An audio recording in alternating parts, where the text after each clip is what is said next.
Hello guys, मैं हूं Ashish and I welcome you in our प्यारा सा चैनल फिनिक्स क्लासेस। अपना एटम्स एंड मॉलिक्यूल चल रहा है, तो सबसे पहले तो जितने लोगों ने भी वीडियो सब्सक्राइब नहीं किया है प्लीज सब्सक्राइब कर लीजिए। अगर आप हमारे रेगुलर व्यूअर हैं तो सब्सक्राइब करिए और प्लीज कमेंट करना बिल्कुल मत भूलिए, वरना मेरा पढ़ाया सारा भूल जाएंगे, फिर मुझसे मत कहिएगा, ठीक है। तो इसलिए सब्सक्राइब करना बिल्कुल नहीं भूलना है और शेयर भी करना है, अपने क्लासमेट्स को बताना है और साथ में मिलकर ग्रो करेंगे। तो लेट्स बिगिन। आइए देखिए, तो अगर आप देख रहे होंगे सामने तो आपको ये लिस्ट दिख रही होगी। लास्ट टर्म पर मैंने आपको आयंस पढ़ाया था, कैटायंस और एनायंस, ठीक है। आज हम मॉलिक्यूल्स के फॉर्मूले बनाना सीखेंगे कि जैसे किसी ने बोल दिया कि हाइड्रोजन सल्फेट, अब हाइड्रोजन सल्फेट का फॉर्मूला क्या होगा। आपसे कल को किसी ने बोल दिया कैल्शियम क्लोराइड, तो कैल्शियम क्लोराइड का फॉर्मूला कितना होगा, कितने क्लोरीन होंगे, कितने कैल्शियम होंगे, ये हमको कैसे पता चलेगा, है ना। कुछ तो हमें याद ही रहते हैं मान लीजिए, लेकिन मान लीजिए नहीं याद है तो कितना होगा, कैसे बनेगा, तो ये हम बनाना सीखेंगे केमिकल फॉर्मूला, है ना। तो केमिकल फॉर्मूला बनाने का जो मेथड है that is criss cross method. क्या? क्रिस क्रॉस मेथड, जो अभी आपके सिलेबस में आता है, that is criss cross method. Criss cross method से फॉर्मूला बनाना सीखने के लिए सबसे इंपॉर्टेंट चीज है आयंस और उनके ऊपर आने वाले चार्ज को याद करना, ठीक है। जो चार्ज आता है एक्चुअली वही उसकी वैलेंसी होती है कि कितना इलेक्ट्रॉन लेगा या देगा, है ना।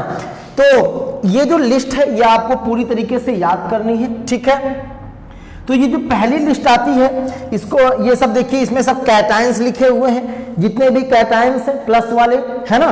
प्लस वाले चार्ज को कैटायन कहते हैं, नेगेटिव बनाने वालों को एनायंस कहते हैं। तो ये सारे कैटायंस, यानी कि देखिए सोडियम +1 बनाता है, पोटेशियम भी +1 बनाता है, सिल्वर +1 बनाता है, कॉपर +1 भी बनाता है और कॉपर जो होता है वो +2 भी बनाता है, ठीक है।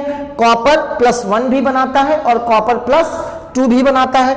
मैग्नीशियम +2 बनाता है, कैल्शियम +2 बनाता है, जिंक +2 बनाता है, आयरन +2 बनाता है, आयरन +2 भी बनाता है और साथ में +3 भी बनाता है। जब 2 बनाएगा तो उसको बोलेंगे फेरस और जब 3 बनाएगा तो उसको बोलेंगे फेरिक। ऐसे ही कॉपर में भी देखिए, तो कॉपर अगर +1 बनाएगा तो इसको बोलेंगे क्यूप्रस, CuProus, क्यूप्रस। और जब 2 बनाएगा +1 में क्यूप्रस, और जब 2 बनाएगा तो इसको बोलेंगे क्यूप्रिक। क्या बोलेंगे? क्यूप्रिक। कभी भी जैसे कोई भी आयन हो पॉजिटिव वाला, तो अगर वो डबल वैलेंसी शो करता हो, मतलब +1 भी शो करता हो, +2 भी शो करता हो, या +2 भी शो करता हो, +3 भी शो करता हो, डबल वैलेंसी शो करता हो, तो जो लोअर वाली वैलेंसी है उसमें नाम के बाद लग जाएगा अस, और जो हायर वाली वैलेंसी है उसमें नाम के आगे लग जाएगा इक। तो जैसे कॉपर है तो कॉपर +1 और +2, तो कम वाली हो गई +1, ज्यादा वाली हो गई +2। तो कम वाली में देखिए अस लगा है लास्ट में, क्यूप्रस। 2 ज्यादा हो गई तो 2 वाली में क्या लगेगा? क्यूप्रिक लगेगा। आयरन की 2 होती है, एक होती है +2 और एक होती है +3, इसीलिए +2 कम वाली है, +3 ज्यादा वाली है, तो +2 वाले को बोलेंगे फेरस और +3 वाले को बोलेंगे फेरिक। आई होप मेरी बात आपको क्लियर हो गई होगी, ठीक है। तो ये जितने भी एल्यूमिनियम की +3 होती है तो ये आपको सारे याद करने पड़ेंगे कि +1 +2 +3 किसकी होती है, ठीक है। बाकी मैं भी आपको छोटी सी ट्रिक भी बताऊंगा तो उससे भी आप थोड़ा बहुत याद कर पाएंगे। ये जितने हैं इसमें हाइड्रोजन अपना बंदा H+ भी बनाता है, H- भी बनाता है। अगर H+ बनाएगा तो उसको नॉर्मल हाइड्रोजन आयन, तो ये हाइड्राइड आयन कहलाएगा। अगर नेगेटिव बनाएगा क्या कहलाएगा? हाइड्राइड। देखिए एंड इंपॉर्टेंट है, गड़बड़ मत करिएगा, हाइड्राइड है तो हाइड्राइड ही बोलेंगे, ठीक है। तो हाइड्राइड H-, क्लोराइड, आइड लगा हो तो मतलब नेगेटिव चार्ज वाला ही होता है ज्यादातर, ठीक है। तो क्लोराइड हो गया, ब्रोमाइड हो गया, आयोडाइड हो गया, तो ये सब -1 होते हैं। ऑक्साइड ये -2 होता है, सल्फाइड -2 होता है। तो सबका नॉर्मल चार्ज जितना ही बन सकता है, वो ज्यादा अभी नहीं समझ में आएगा कौन कैसे बना रहा है, वो आप एटॉमिक स्ट्रक्चर जब पढ़ेंगे तभी आपको समझ में आएगा, फिलहाल तो आपको याद ही करना, ठीक है। Ammonium ion NH4। अब देखिए जरूरी नहीं कि आयन में हमेशा एक ही एटम हो, आपको बस याद कर लेना कि सल्फेट का मतलब SO4, उसके ऊपर 2 का माइनस चार्ज। सल्फाइट, तो सल्फाइट का मतलब SO3 और उसके ऊपर -2 का चार्ज। कार्बोनेट का मतलब CO3 और उसके ऊपर -2 का चार्ज। ठीक है, कार्बोनेट, इधर हाइड्रोजन कार्बोनेट भी बोलते हैं इसको, देखिए, या शॉर्टकट में बाइकार्बोनेट भी बोला जाएगा, बाइकार्बोनेट। ठीक है, तो कभी हाइड्रोजन कार्बोनेट बोले या बाइकार्बोनेट बोले तो इसका मतलब HCO3 आयन है और उसके ऊपर चार्ज कितना होगा, -1 का चार्ज होगा। ठीक है, नाइट्रेट की बात बोले तो NO3 आयन होगा, चार्ज कितना होगा, -1 होगा। हाइड्रोक्साइड आयन की बात करें तो उसके ऊपर -1 का चार्ज होगा और जो आयन होगा वो क्या होगा, OH होगा। क्या होगा, OH होगा। इसी तरह से फॉस्फेट हो गया तो फॉस्फेट का कितना होता है, -3 का चार्ज होता है फॉस्फेट पे और PO4 जो होता है वो आयन होता है। ठीक है, तो ये आपको पूरा याद होना चाहिए, तभी आप किसी भी मॉलिक्यूल का फॉर्मूला बना पाएंगे। तो चलिए आइए मॉलिक्यूलर फॉर्मूला बनाना शुरू कर। किसी भी एटम के ऊपर जितना चार्ज आता है वही उसकी वैलेंसी, इसकी इन पे सब पे +1 है तो यानी इनकी सबकी वैलेंसी 1 हो जाएगी, इन पे सब पे +2 है यानी इनकी वैलेंसी 2 हो जाएगी, इनकी सबकी +3 का चार्ज आया यानी इनकी वैलेंसी भी 3 हो गई, इनकी ये +1 है यानी वैलेंसी 1, -1 वैलेंसी -1, तो जो -1 है सबकी वैलेंसी -1, -2 चार्ज है सबकी वैलेंसी -2, -3 चार्ज है मतलब वैलेंसी -3। तो किसी के ऊपर भी जितना चार्ज उतनी ही उस आयन की क्या हो जाएगी, वैलेंसी हो जाएगी। इतनी बात आपको क्लियर होनी चाहिए। ठीक है, चलिए अब बनाते हैं फॉर्मूला। अब मान लीजिए आपसे बोला गया कल को, हेडिंग डाल दीजिए writing chemical formula, writing chemical formula. Chemical formula कैसे लिखते हैं, दिख रहा, राइटिंग केमिकल फॉर्मूला। ठीक है, तो केमिकल फॉर्मूला मान लीजिए कल को आपको बोला गया बेटा right the chemical formula of sodium chloride. क्या, सोडियम क्लोराइड। तो कैसे करेंगे, देखिए, हमेशा प्लस वाले को पहले लिखा जाता है और माइनस वाले आयन को बाद में लिखा जाता है। तो यहां पर कौन है, सोडियम और क्लोराइड यानी सोडियम और क्लोरीन। तो सोडियम हो गया Na और क्लोरीन हो गई Cl। इतनी बात क्लियर, प्लस वाले को पहले माइनस वाले को बाद में। सोडियम के ऊपर कितना चार्ज आता है, 1 का आता है, वैलेंसी 1 हो गई। क्लोरीन के ऊपर कितना चार्ज आता है, -1 आता है यानी इसकी वैलेंसी भी क्या हो गई, 1 हो गई। दोनों के नीचे उनकी वैलेंसी आप लिख दीजिए, आई होप आपने लिख दी होगी, समझ गए होंगे। अब आप क्या करेंगे, इनको कर दीजिए क्रॉस मल्टीप्लाई। क्या कर दीजिए, क्रॉस मल्टीप्लाई। तो अब फॉर्मूला बन जाएगा Na1Cl1, ये बन गया सोडियम क्लोराइड का फॉर्मूला। अब 1 जो होता है वो अंडरस्टूड होता है, उसको लिखा नहीं जाता, तो अब आप इसको Na1Cl1 की जगह लिख सकते हैं NaCl। देखिए सोडियम क्लोराइड का फॉर्मूला बन के क्या हो गया, तैयार हो गया। आई बात समझ में। कल को मान लीजिए आपसे बोल दिया जाता right the chemical formula of magnesium chloride, magnesium chloride. अब कैसे लिखेंगे, तो बेटा मैग्नीशियम क्लोराइड का फॉर्मूला लिखना है आपको, तो आप पहले देखिए कि आपको दिया क्या क्या, मैग्नीशियम और क्लोरीन दिया गया है। तो मैग्नीशियम होता है प्लस तो पहले लिखा जाएगा, क्लोरीन होता है माइनस तो बाद में लिखा जाएगा। मैग्नीशियम के ऊपर चार्ज होता है, आप अपनी टेबल देख लीजिए, सामने रख लीजिए, वहां से समझते चलिए, बाकी घर पे याद कर लीजिएगा फिर बनाइएगा, क्योंकि एग्जाम में आपको चार्ज बताया नहीं जाएगा, आपको खुद ही याद होना चाहिए। तो मैग्नीशियम जो होता है उसके ऊपर +2 का चार्ज होता है, तो वैलेंसी इसकी हो गई 2। क्लोरीन के ऊपर -1 का चार्ज आता है यानी इसकी वैलेंसी हो गई 1। अब आप इनको कर दीजिए क्रॉस का मल्टीप्लाई, तो इस तरह से मल्टीप्लाई, तो Mg हो गया 1 और Cl हो गया 2, क्रॉस मल्टीप्लाई। तो फॉर्मूला बन गया Mg1Cl2, और हम सभी जानते हैं कि 1 को हमें लिखना नहीं होता है, तो हो जाएगा MgCl2। आई बात समझ में। तो इस तरह से MgCl2 का फॉर्मूला बन गया। आई होप आपको बात समझ में आ गई होगी। चलिए आइए और देखते हैं। अब मान लीजिए आपसे बोला गया right the chemical formula of hydrogen oxide. क्या बोला गया, हाइड्रोजन ऑक्साइड। हाइड्रोजन प्लस होता है तो पहले आएगा, ऑक्साइड मतलब O तो बाद में आएगा क्योंकि माइनस का होता है। हाइड्रोजन पे चार्ज आता है +1 का यानी वैलेंसी हो जाएगी 1, ऑक्सीजन पे चार्ज आता है -2 का, यानी वैलेंसी हो जाएगी 2। एक बार फिर से क्रॉस मल्टीप्लाई कर दीजिए तो H2O1 तो हो जाएगा H2O। ठीक है, तो देखिए वाटर का फॉर्मूला आ गया H2O। तो वाटर को ही हाइड्रोजन ऑक्साइड कहते हैं, या वाटर का एक और नाम है कोऑर्डिनेट केमिस्ट्री में, जिसे वाटर को एक्वा भी कहा जाता है। क्या कहा जाता है? एक्वा। एक्वा से ही एक्वाफिना आया है, इसीलिए बोतल वालों ने अपना नाम एक्वाफिना रखा है, क्योंकि वाटर का जो दूसरा नाम है वो एक्वा भी है। ठीक है, केमिस्ट्री में एक्वा कहते हैं इसे।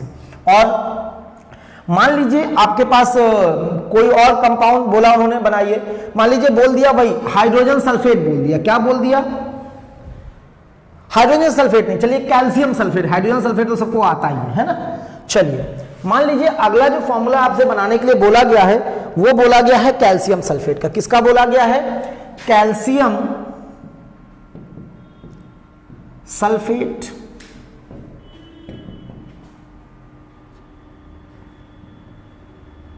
Calcium sulphate. तो कैल्शियम सल्फेट, तो कैल्शियम और सल्फेट, कैल्शियम प्लस होता है तो पहले लिखा जाएगा, सल्फेट माइनस होता है तो बाद में लिखा जाएगा। सल्फेट का फॉर्मूला होता है SO4, टेबल से याद कर लीजिए।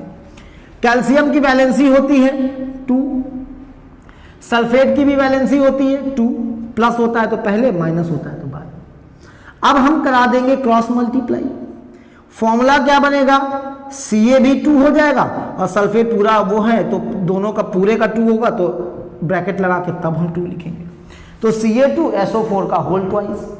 अब जब सेम नंबर आ जाए तो आप उसको कैंसिल कर सकते हैं। तो 2 1 जा 2, 2 1 जा 2, तो ये पूरा हट जाएगा। तो फॉर्मूला बन जाएगा CaSO4। आई बात समझ में? तो जब भी कभी दोनों के सेम नंबर आ जाए तो उनको 1 1 ही करके CaSO4 ऐसे ही बना देंगे। अगर ये नहीं कि मतलब कट सकते हैं तो काट दें, काटिए बात ये नहीं कहने, अगर सेम नंबर हो तो मतलब फिर 1 1 ही हो जाएगा। ठीक है, तो ये हो गया। अब मान लीजिए कल को आपको बोलते हैं एल्यूमिनियम सल्फेट का फॉर्मूला लिखिए। एल्यूमिनियम सल्फेट, तो एल्यूमिनियम सल्फेट का मतलब क्या हुआ? एल्यूमिनियम हो गया प्लस वाला, सल्फेट तो माइनस वाला होता ही है हमेशा। एल्यूमिनियम की वैलेंसी +3 होती है तो 3 आ गई, सल्फेट की वैलेंसी -2 होती है तो 2 आ गया। अब कर दीजिए क्रॉस मल्टीप्लाई, फॉर्मूला निकल आएगा। तो एल्यूमिनियम सल्फेट का फॉर्मूला क्या हो जाएगा? Al का 2 और SO4 का 3। तो अगर यहां तो 3 लिखेंगे नहीं, पूरे सल्फेट का पूरा 3 है तो होल थ्राइस। तो ये फॉर्मूला बन गया एल्यूमिनियम सल्फेट का, Al2SO4 का होल थ्राइस। तो ये हमारा फॉर्मूला बन गया। चलिए अगला देखते हैं। मान लीजिए इसी में आपको फॉर्मूला बनाने को बोल देता एल्यूमिनियम ऑक्साइड का। क्या बोल देता? एल्यूमिनियम ऑक्साइड का बोल देता। फिर क्या बनता? एल्यूमिनियम ऑक्साइड, यानी एल्यूमिनियम प्लस का होता है तो पहले आएगा, ऑक्साइड मतलब O, और O होता है माइनस का तो बाद में आएगा। एल्यूमिनियम की वैलेंसी होती है +3 तो 3 हो गई, ऑक्सीजन की -2 तो 2 हो गई। क्रॉस मल्टीप्लाई करा दीजिए तो Al हो जाएगा 2, O हो जाएगा 3, तो आ जाएगा Al2O3। तो ये हो गया एल्यूमिनियम ऑक्साइड का फॉर्मूला। आई होप मेरी बात समझ में आ गई होगी। ठीक है, चलिए और करते हैं।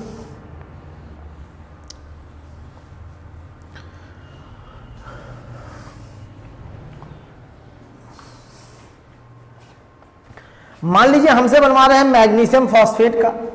बोल दिया मैग्नीशियम फॉस्फेट का फॉर्मूला बनाइए। तो मैग्नीशियम फॉस्फेट, तो मैग्नीशियम मतलब Mg और फॉस्फेट मतलब PO4, O कैपिटल बनेगा, ऑक्सीजन होता है PO4। मैग्नीशियम प्लस का होता है इसलिए पहले, फॉस्फेट माइनस होता है तो बाद में। मैग्नीशियम की वैलेंसी होती है +2 तो आ जाएगा 2। फॉस्फेट की होती है कितनी होती है? H3PO4 +3 होती है, तो यहां कितना आ जाएगा? 3 आ जाएगा। ठीक है, अब हम कर देंगे क्रॉस मल्टीप्लाई। तो जब हम क्रॉस मल्टीप्लाई कर देंगे तो कितना आ जाएगा? Mg3PO4, अब पूरा है ग्रुप है तो होल लगाना पड़ेगा, Mg3PO4 का होल ट्वाइस सॉरी। तो ये हो गया मैग्नीशियम फॉस्फेट। क्या हो गया? Magnesium phosphate.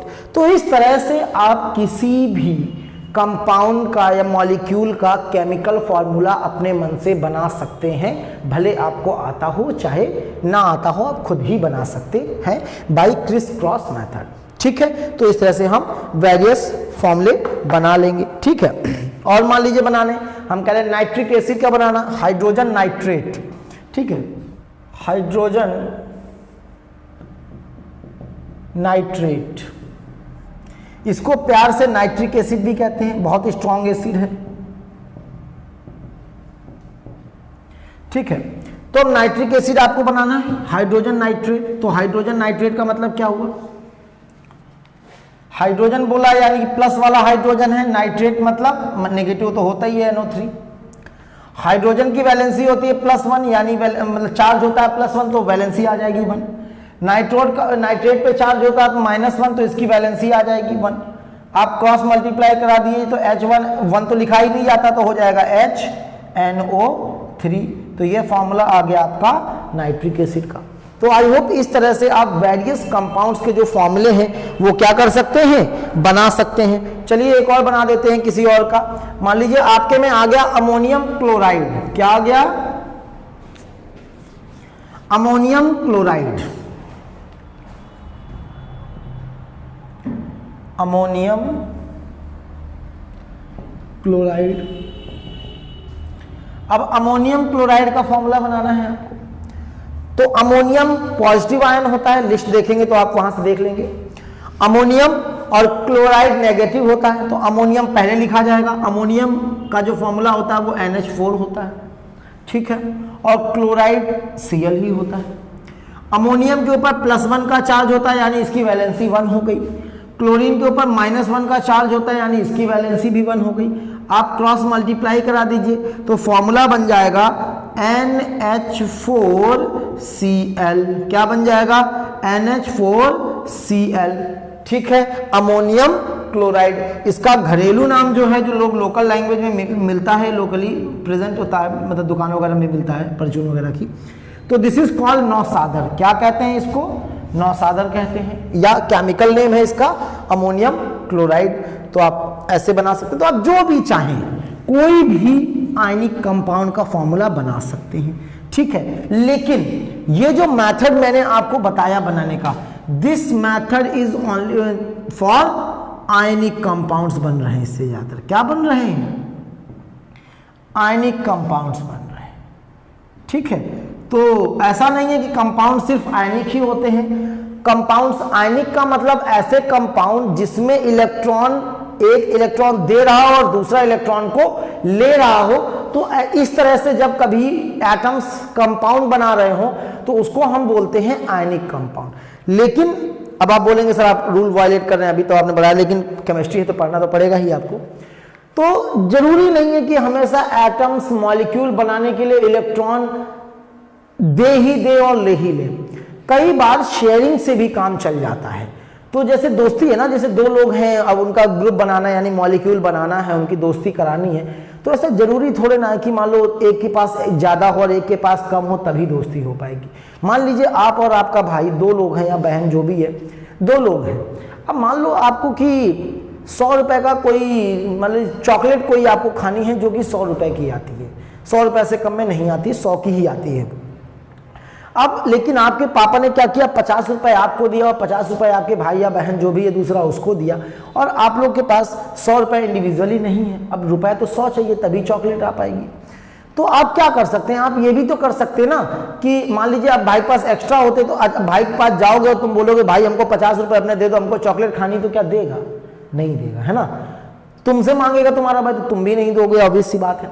तो आप क्या करेंगे, लेकिन एक रास्ता है ना कि आप बोले कि भाई मेरे 50 और तुम्हारे 50 एक काम करते हैं, मिल के मंगा लेते हैं, फिर आधी तुम खा लेना आधी हम खा लेंगे, तो ये भी हो सकता है। तो इसी तरह से कई आइटम्स ऐसे होते हैं जैसे एक के पास भी कमी है, एक के पास भी कमी है, लेकिन दोनों के पास कुछ कुछ है, तो वो आपस में शेयरिंग करके दोनों एक दूसरे की जरूरतों को क्या कर लेते हैं, पूरा कर लेते हैं। तो शेयरिंग से भी कंपाउंड बनाए जा सकते हैं। तो जब शेयरिंग से कंपाउंड बनते हैं तो ऐसे कंपाउंड्स को हम बोलते हैं कोवैलेंट कंपाउंड्स। क्या बोलते हैं, कोवैलेंट कंपाउंड्स, और उनके मॉलिक्यूल्स कहलाते हैं कोवैलेंट मॉलिक्यूल्स। ठीक है। तो आयनिक कंपाउंड जब ट्रांसफर ऑफ इलेक्ट्रॉन हो, कोवैलेंट कंपाउंड जब शेयरिंग ऑफ इलेक्ट्रॉन्स हो। क्या हो? शेयरिंग ऑफ इलेक्ट्रॉन्स हो। तो डिटेल में आपको इसमें नहीं जाना, बस थोड़ा सा आपके लिए बताना जरूरी था, तो मैंने आपको बता दिया, ठीक है। तो इस तरह से आप कंपाउंड्स के केमिकल फॉर्मूले वगैरह क्या कर सकते हैं, कैलकुलेट कर सकते हैं, बना सकते हैं, किसी भी कंपाउंड का केमिकल फॉर्मूला बना सकते हैं, ठीक है।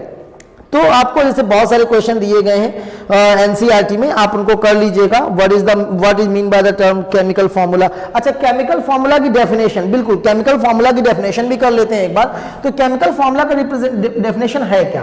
तो it is the symbolic representation of a molecule of all the atoms present in it, या इन द मॉलिक्यूल भी बोल सकते हैं आप, ठीक है। तो किसी भी मॉलिक्यूल में इंडिविजुअल कौन कौन से और कितने एटम प्रेजेंट हैं, उनका जो सिंबॉलिक रिप्रेजेंटेशन है उसे ही हम क्या कहते हैं, केमिकल फॉर्मूला कहते हैं। कंपाउंड्स के मॉलिक्यूल होते हैं, एलिमेंट्स के एटम होते हैं, कंपाउंड्स के जो मॉलिक्यूल्स होते हैं उनका केमिकल फॉर्मूला होता है, एलिमेंट्स के जो एटम्स होते हैं उनका सिंबल होता है। आई होप इतना इस चैप्टर में आपको पूरी तरीके से क्लियर हो गया होगा।